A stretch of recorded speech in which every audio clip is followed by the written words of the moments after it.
Bonjour chers amis, je bénis le Seigneur de ce qu'il nous permet de nous retrouver encore pour une nouvelle étude. Cette étude qui a pour thème les ouvriers du diable.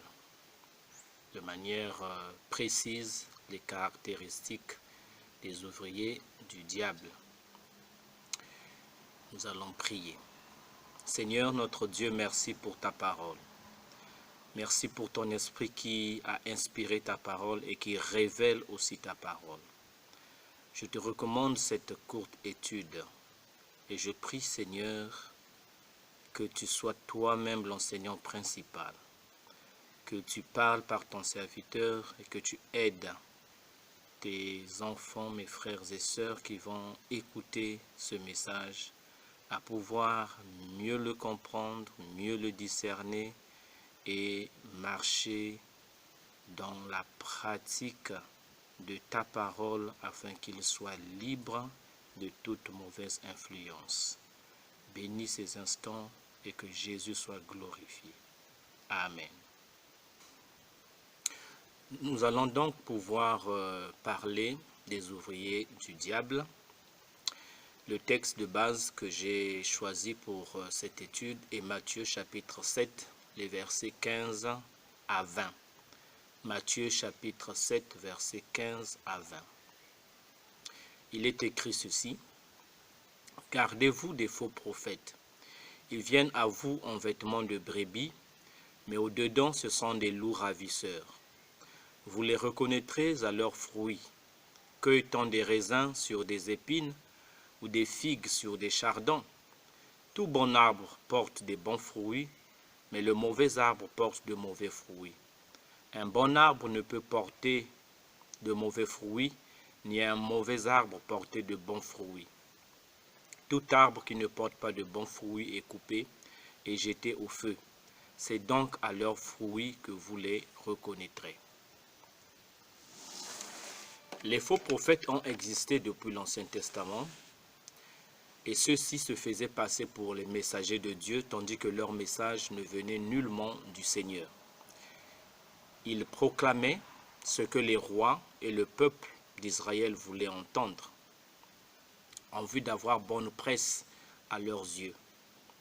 Ils étaient préoccupés par leurs propres intérêts que par la gloire de Dieu.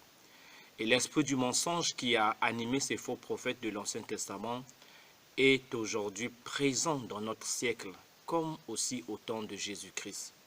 Cet esprit anime les faux docteurs, les faux apôtres, les faux pasteurs et évangélistes et plusieurs autres qui se font passer pour des serviteurs de Dieu. Dans ce passage que nous avons lu de Matthieu chapitre 7, Jésus-Christ, notre Seigneur, nous donne un sérieux avertissement. Nous ne devons pas nous laisser tromper par l'apparence. L'expression qui est utilisée ici, c'est vêtements de brebis.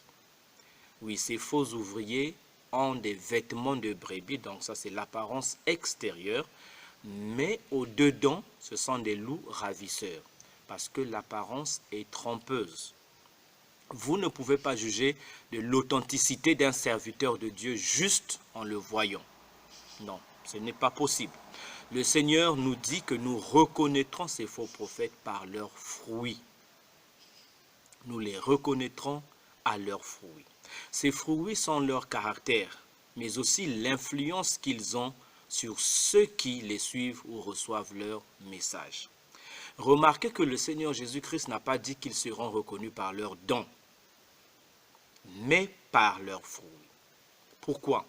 Parce que les dons peuvent être contrefaits, les dons peuvent être piratés, alors qu'il n'en est rien pour le fruit de l'esprit.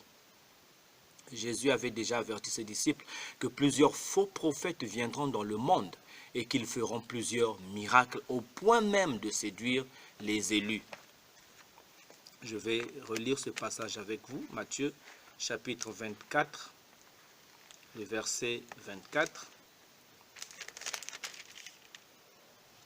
Il est écrit ceci: « Car il s'élèvera de faux Christ et de faux prophètes, Ils feront de grands prodiges et des miracles au point de séduire, s'il était possible, même les élus.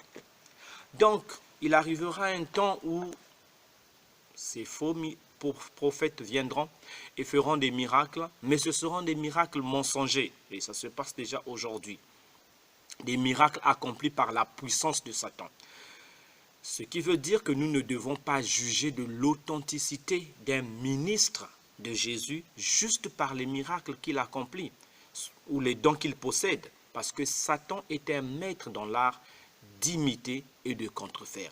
Et rappelez-vous aussi que Jésus dans Matthieu 7 a dit que au jour du jugement, il y aura des hommes qui se présenteront devant lui et diront Seigneur, nous avons chassé les démons en ton nom, nous avons fait ceci en ton nom. Mais Jésus leur dira, arrière de moi, je ne vous ai jamais connu. Allez-vous-en loin de moi, vous qui commettez l'iniquité. Donc ne vous trompez pas, parce qu'un homme, une femme accomplit des miracles ou a des dons, entre guillemets spirituels, vous croyez que c'est un vrai ou une véritable servante de Dieu. Le caractère de notre Seigneur Jésus est décrit en Galates chapitre 5, les versets 22 à 23, comme le fruit de l'esprit. Et ce fruit est l'amour, la joie, la paix, la patience, la bonté, la bienveillance, la douceur, la fidélité et la maîtrise de soi. Et tout véritable serviteur de Jésus-Christ doit porter ces fruits que nous venons de citer dans sa vie. Et le contraire, effectivement, révélerait les serviteurs du diable. Quels sont donc les fruits distinctifs des faux serviteurs? Les Écritures soulignent plusieurs fruits qui caractérisent les ministres du diable, ces ministres-là qui se font passer pour des serviteurs de Dieu. Nous pouvons donc, par le moyen d'une étude sérieuse de la Bible, reconnaître plusieurs faux ouvriers. Je vais pouvoir partager avec vous 5 signes principaux ou 5 fruits dominants des faux ouvriers. Le premier fruit des ouvriers du diable est l'orgueil. L'orgueil.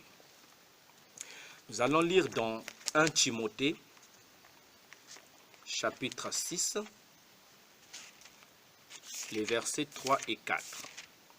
1 Timothée, chapitre 6, les versets 3 et 4. Il est écrit ceci. Si quelqu'un enseigne de fausses doctrines et ne s'attache pas aux saintes paroles de notre Seigneur Jésus-Christ et à la doctrine qui est selon la piété, il est enflé d'orgueil. Il ne sait rien et il a la maladie des questions oiseuses et des disputes de mots, d'où naissent l'envie, les querelles, les calomnies, les mauvais soupçons. Vous voyez, il est dit ici, quand quelqu'un se met à enseigner des fausses doctrines et ne s'attache pas à la vérité enseignée par Jésus-Christ, cette personne est enflée d'orgueil. Dans la seconde épître de Paul à Timothée, 2 Timothée, au chapitre 3, le verset 2, lorsque l'apôtre Paul décrit les caractéristiques des gens qui seront corrompus dans les derniers jours, il dit ceci. Donc je vais lire le verset 2. « Car les hommes seront égoïstes, amis de l'argent, fanfarons, hautains. » Voyez, les deux termes, fanfaron et hautain, soulignent l'orgueil. L'orgueil est le caractère dominant du diable, de Satan. Et il l'a injecté dans tous ses serviteurs. Les ouvriers du diable sont tous enflés d'orgueil. Ils portent en eux le caractère de leur père. Ils aiment à se mettre en avant. Ils sont fanfarons et hautains. Ils se considèrent comme des incontournables. Ils font croire que tout ce que Dieu fait ou donne passe par eux, que Dieu ne peut rien faire sans eux. Ils se prennent pour des dieux et manipulent tous ceux qui reçoivent leur message. Et dans leur orgueil, ils se font passer pour des gens parfaits. Ils n'acceptent aucune remise en question de leur enseignement ni de leur conduite. Ils considèrent toutes les personnes qui ne sont pas d'accord avec leur message comme des ennemis et des gens à exclure de leur communauté. Ils les traitent même des démons, alors que ce sont eux-mêmes qui sont dirigés par des démons. Ils ne veulent rendre des comptes à personne. Ils ont toujours raison et nul ne doit s'opposer à eux. Ils sont toujours à la recherche des honneurs et de la célébrité. Et comme Jésus l'avait dit aux pharisiens de son époque, ils aiment la gloire des hommes plus que celle de Dieu. En Jean chapitre 5, le verset 44. Ces faux ouvriers, ces ouvriers du diable aiment la gloire des hommes plus que celle de Dieu. En fin de compte, ils sont leurs propres serviteurs. Ils sont au centre de leur univers. Ils font tout pour leur moi. Ils ont couronné leur moi comme Dieu. Et ce genre d'ouvriers ne font que produire des gens vaniteux et orgueilleux qui croient que ceux qui ne font pas partie de leur communauté sont tous des ignorants et des perdus. Oui, chers frères et sœurs, vous remarquerez que ces faux pasteurs, ces faux évangélistes qui possèdent des congrégations, des églises, leurs membres portent aussi ce même caractère d'orgueil. Ils disent toujours que ceux qui ne font pas partie de leur communauté sont des ignorants, ils sont perdus, ils sont maudits, ils ne connaissent pas la vérité. C'est eux et eux seulement qui connaissent la vérité, qui sont dans le droit chemin et qui sont dignes d'être bénis et d'être célébrés. Parce que tel maître, tel disciple. Voilà, un véritable serviteur de Dieu n'est jamais orgueilleux. Il sait que Dieu résiste aux orgueilleux, mais il fait grâce aux humbles. Un véritable serviteur de Dieu suit les traces de Jésus-Christ, l'humble Galiléen. La seconde caractéristique, ou le deuxième fruit dominant des faux ouvriers, c'est l'amour de l'argent. Je vais pouvoir lire un texte avec vous.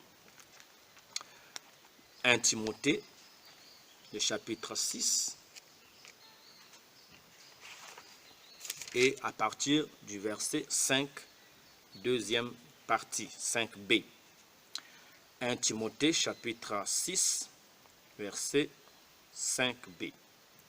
Et croyant que la piété est une source de gain, c'est en effet une grande source de gain que la piété avec le contentement, car nous n'avons rien apporté dans le monde, et il est évident que nous n'en pouvons rien emporter. Si donc nous avons la nourriture et le vêtement, cela nous suffira. Mais ceux qui veulent s'enrichir tombent dans la tentation, dans le piège et dans beaucoup de désirs insensés et pernicieux qui plongent les hommes dans la ruine et la perdition. Car l'amour de l'argent est une racine de tous les maux. Et quelques-uns, en étant possédés, se sont égarés loin de la foi et se sont eux-mêmes jetés dans bien des tourments. Dans 2 Timothée chapitre 3, le verset 2, comme je l'avais lu plus tôt, il est dit « Car les hommes seront égoïstes, amis de l'argent. » Amis de l'argent. L'amour de l'argent. L'amour des richesses matérielles est l'une des grandes caractéristiques des ouvriers du diable. Le profit et le confort, voilà leur but. Ils se servent de la Bible et de leurs titres ecclésiastiques pour se remplir les poches. Ils aiment vivre dans le luxe, comme si ce monde était le dernier monde dans lequel ils sont appelés à vivre. Ils se comparent et se confondent même aux ministres des gouvernements de ce monde. Ils ont des voitures décapotables, des voitures luxueuses. Ils ont même des services de garde-corps avec eux. Ils sont indifférents aux pauvres et à tous ceux qui n'ont rien à leur offrir. Ils s'attachent uniquement à tous ceux qui n'ont, aux personnes qui ont une situation sociale importante. Donc, les ouvriers du diable se désintéressent des pauvres, de ceux qui n'ont rien à leur offrir, et ils s'attachent aux personnes qui ont une bonne situation sociale. Dans leurs églises, ils ne s'entourent que des gens riches pouvant les aider à vivre dans le confort. Ils les manipulent en leur faisant croire qu'ils seront bénis s'ils donnent régulièrement et généreusement aux serviteurs de Dieu.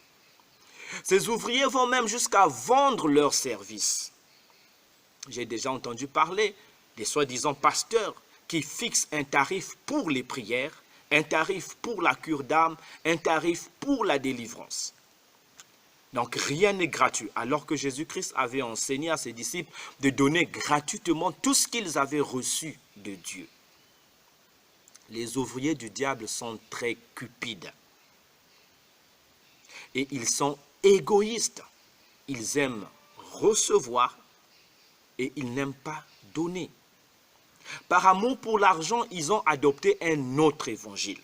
Au lieu de prêcher l'évangile de Christ qui sauve les pécheurs qui se repentent, plutôt, ils prêchent l'évangile de la prospérité. Ils ne prêchent que sur l'argent et emploient toutes les stratégies possibles, même anti-bibliques, pour soutirer de l'argent à leurs fidèles. Ces ouvriers du diable font beaucoup de victimes.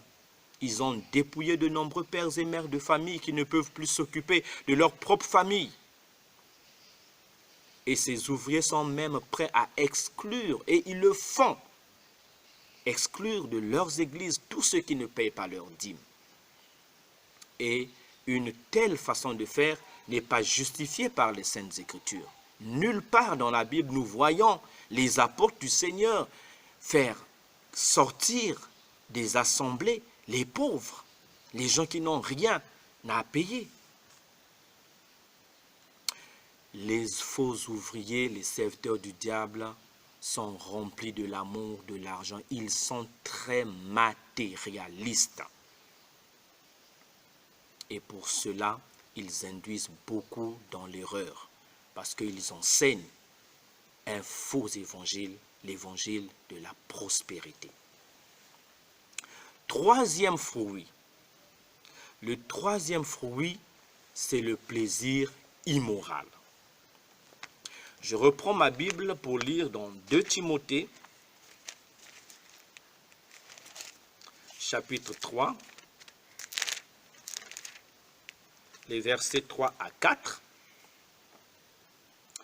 Il est dit, insensibles, déloyaux, calomniateurs, intempérants, cruels,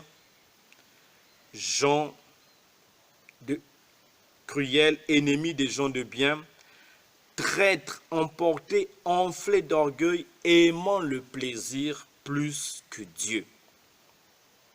Je souligne la dernière expression, aimant le plaisir plus que Dieu. Oui, les ouvriers du diable sont des gens très sensuels. L'immoralité sexuelle, pour eux, n'est pas un problème. Comme au temps du sacrificateur Élie, où ses enfants couchaient avec les femmes qui venaient au sanctuaire de Silo. Dans 1 Samuel, le chapitre 2, vous trouverez l'histoire. Aujourd'hui, il en est de même. Les ouvriers du diable tolèrent et pratiquent l'immoralité sexuelle dans leurs églises.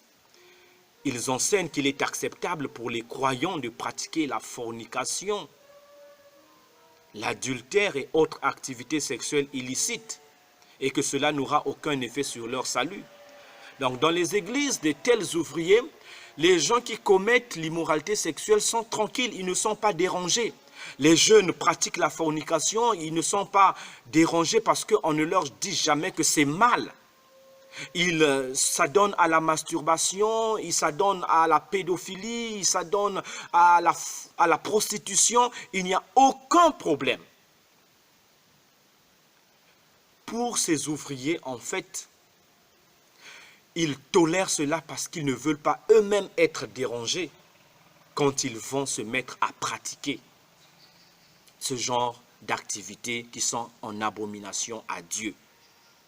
Ce poison de l'immoralité sexuelle avait infiltré l'église des Corinthiens au 1er siècle déjà. Et c'est pour cette raison que l'apôtre Paul a écrit « Les aliments sont pour le ventre, et le ventre pour les aliments, et Dieu les détruira l'un comme les autres.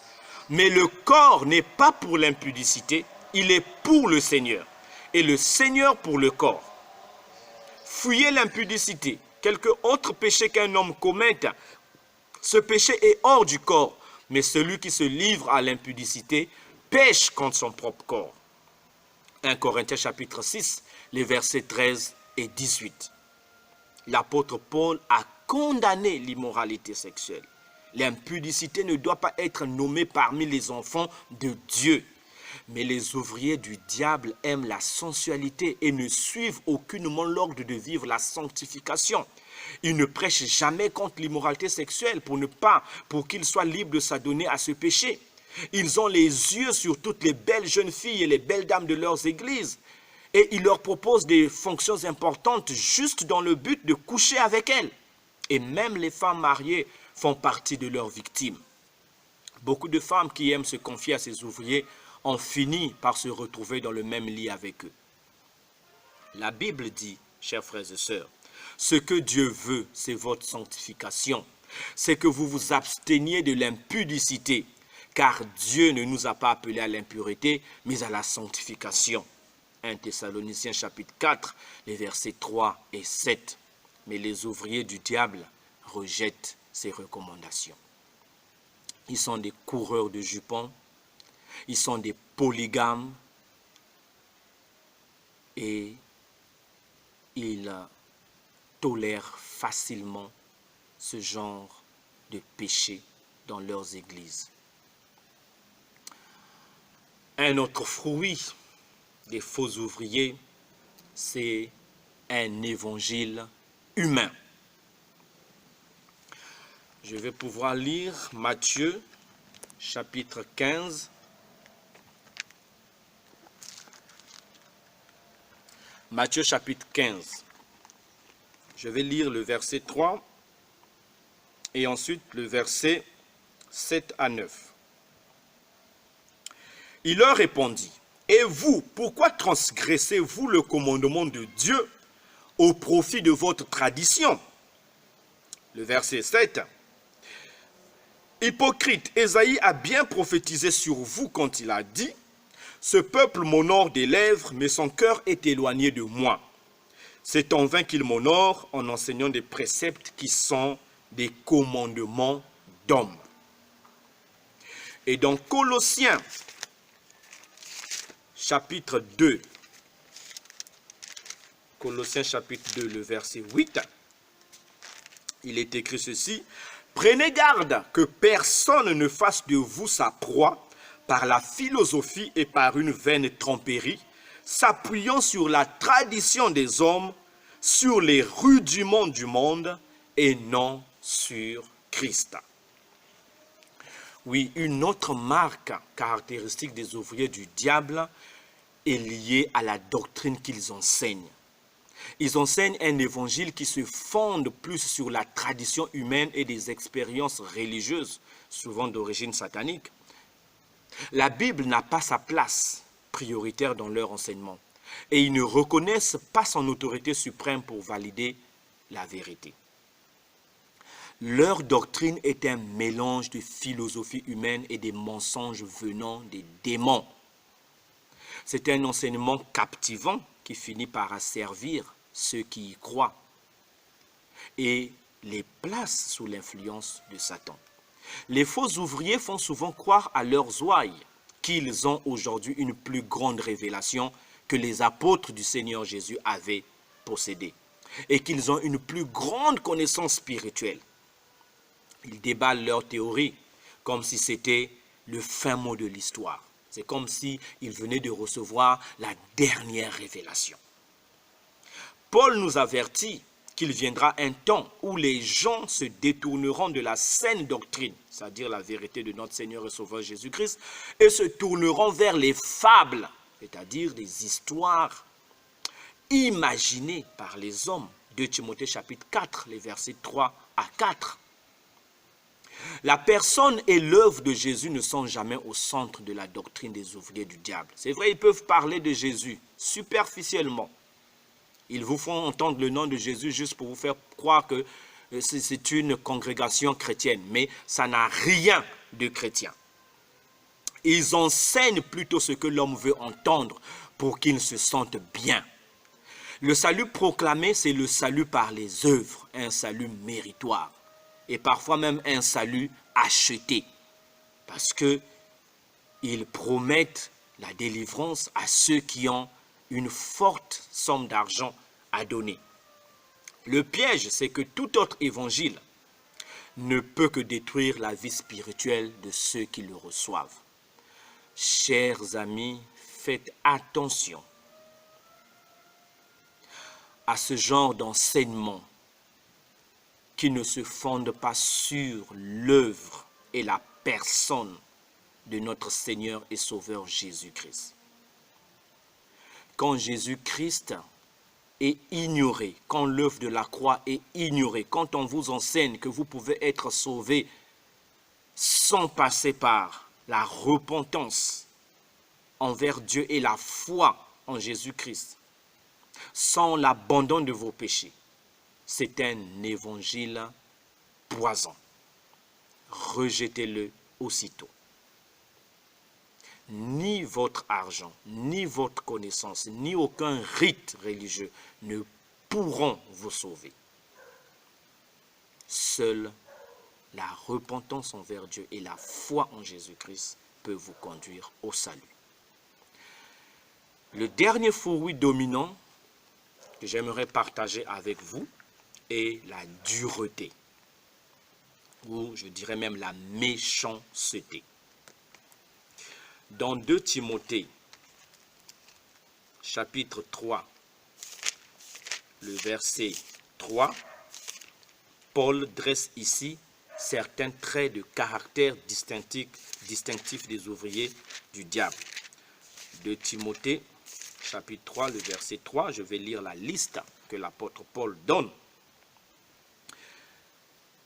Insensibles, déloyaux, calomniateurs, intempérants, cruels, ennemis des gens de bien. Voilà les traits de caractère, les caractéristiques ou les fruits qui vont se faire voir dans la vie des ouvriers du diable. Ils seront insensibles, c'est-à-dire ils n'auront aucune compassion, aucune pitié, aucun égard face à ceux qui souffrent, ceux qui sont démunis, ceux qui sont pauvres. Ils seront déloyaux, des traîtres. Ils ne tiendront pas parole. Ils seront des calomniateurs. Ils ne feront que parler du mal contre ceux qui sont bien. Ils seront intempérants, manquant de maîtrise de soi. Ils seront cruels, cherchant à toujours faire le mal, à dominer les autres, à contrôler les autres. Ils seront des ennemis des gens de bien. Ils n'aimeront pas ceux qui font le bien, ceux qui sont du côté du Seigneur. Ces fruits qui viennent d'être listés sont l'expression d'un caractère dur et méchant. La plupart des ouvriers du diable sont méchants comme les esprits qui les animent. Ils se comportent comme des tyrans et des dictateurs face à leurs fidèles.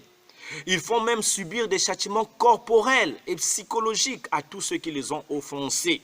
Ils n'ont aucune pitié pour leurs semblables. Ils ne font que raconter le mal contre ceux qui ont l'Esprit de Dieu en eux. Et ils divisent pour chercher à régner. Les œuvres de la chair se manifestent largement dans leur vie. Ils sont querelleurs en tout temps parce qu'ils manquent de maîtrise de soi. Ils veulent dominer et contrôler tout le monde. Lorsque l'apôtre Paul a écrit à Timothée, il lui a dit au chapitre 2 de sa seconde épître, les versets 24 et 25 de Timothée chapitre 2, 24 et 25, l'apôtre Paul a dit « Or, il ne faut pas qu'un serviteur du Seigneur ait de querelle. Il doit au contraire avoir de la condescendance pour tous, être propre à enseigner, doué de patience. Il doit redresser avec douceur les adversaires dans l'espérance que Dieu leur donnera la repentance pour arriver à la connaissance de la vérité. » Un vrai serviteur de Dieu est doux, il est patient, il supporte l'adversité. Même si les gens sont contre lui, il enseigne avec douceur, cherchant à ce que les gens reviennent à Dieu. Mais l'ouvrier du diable va s'imposer, il va chercher à tyranniser, il va même menacer ceux qui sont opposés à son enseignement, ceux qui sont en train de remettre en cause son comportement. Il les exclut de sa communauté, de son église, et il s'impose comme un roi, un monarque. Il est dur et cruel. Voilà donc les 5 fruits que je tenais à partager avec vous. La liste n'est pas exhaustive, chers frères et sœurs, mais ce sont des fruits dominants, des faux ouvriers. Vraiment, ce sont là les 5 fruits dominants des faux ouvriers.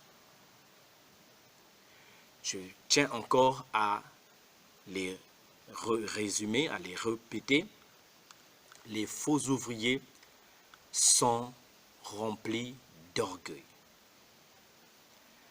Ils sont remplis de l'amour de l'argent.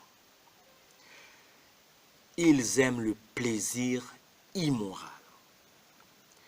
Ils proclament un évangile humain, un ensemble de traditions humaines, de philosophies humaines, et ils sont durs et méchants. Si nous voulons facilement reconnaître les ouvriers du diable, nous devons donc 1.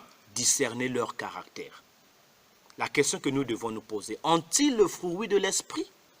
Est-ce que nous voyons en eux l'amour, la paix, la joie, la patience, la bonté, la bienveillance, la douceur, la fidélité, la maîtrise de soi? 1.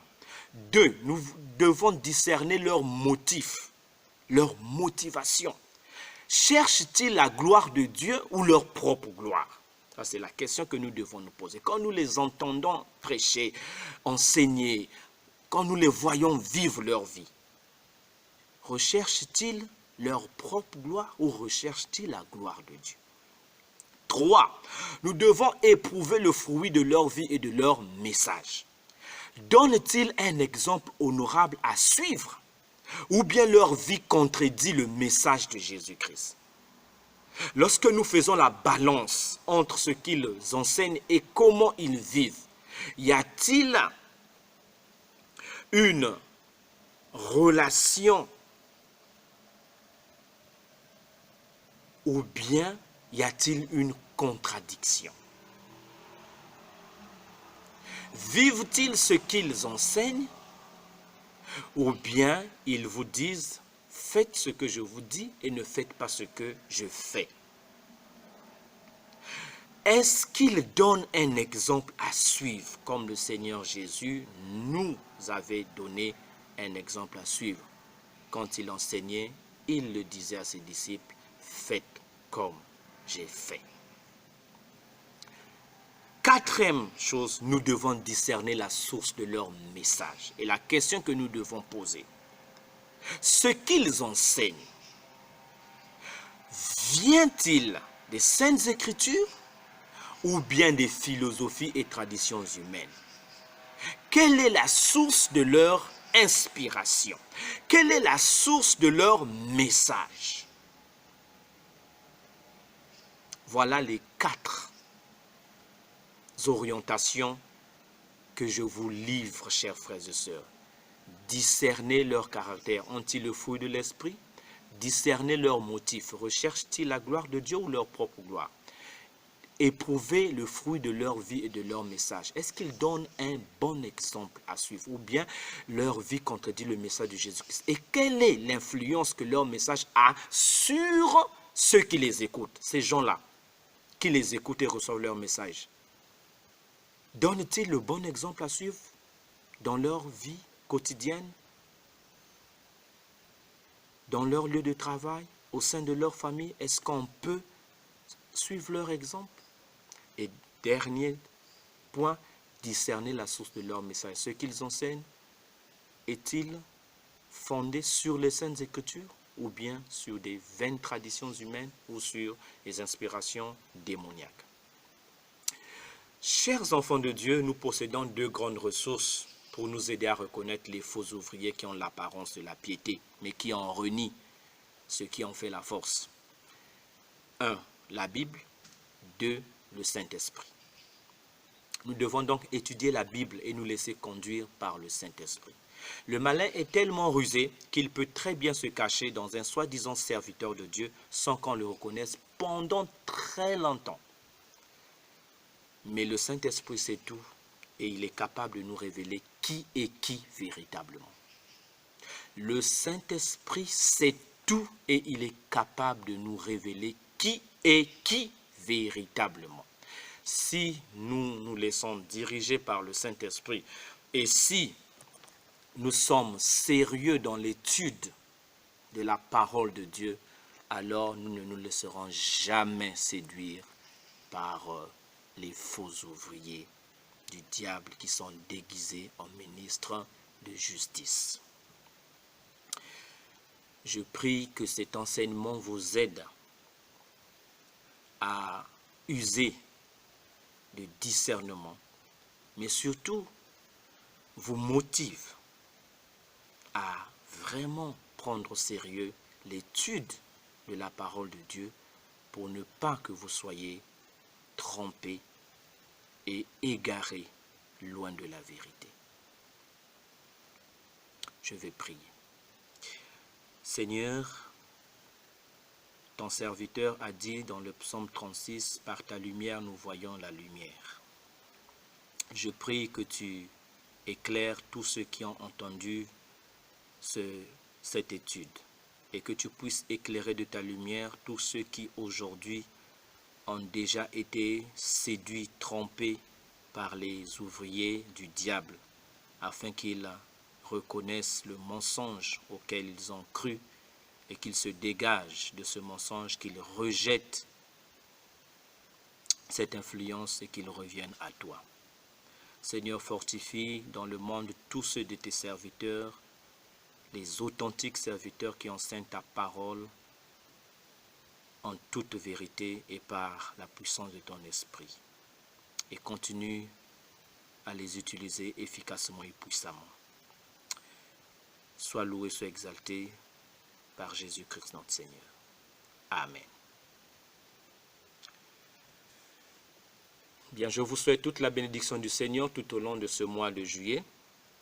Que la grâce de Dieu continue à inonder vos vies.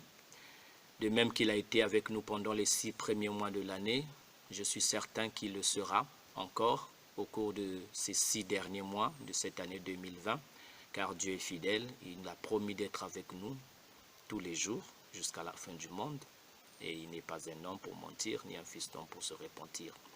Soyez bénis, restez en paix et n'oubliez pas, si vous avez des questions ou des témoignages, veuillez me contacter au numéro affiché ainsi qu'à l'adresse mail que vous voyez sur l'écran. À bientôt.